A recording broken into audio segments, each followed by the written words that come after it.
নমস্কার। স্বরচিত কবিতা পাঠে সৌমিত্র ভৌমিক। কবিতা নতুন বছরে বন্ধুকে পত্র।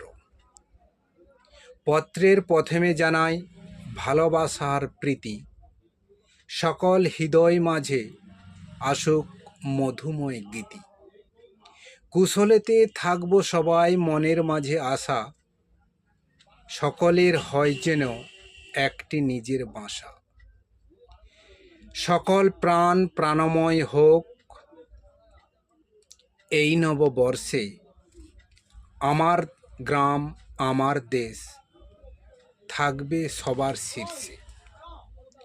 নতুন বছর মোদের জীবনে আনন্দ নিয়ে আসুক, মনের সুপ্ত আশা যত পদ্ম হয়ে ফুটুক।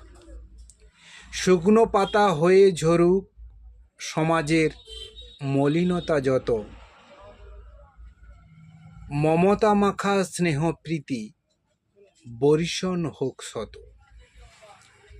দুঃখ কষ্ট মুছে যাক নতুন সূর্যোদয়ে, আগামী দিনগুলো যাক ভরে হীরা পান্না হয়ে। নববর্ষের শুভেচ্ছা ও অভিনন্দন সকল বন্ধুদের জানাই আবার। ভালোবাসা স্নেহ প্রীতি সেই সঙ্গে থাকলো আমার। নমস্কার।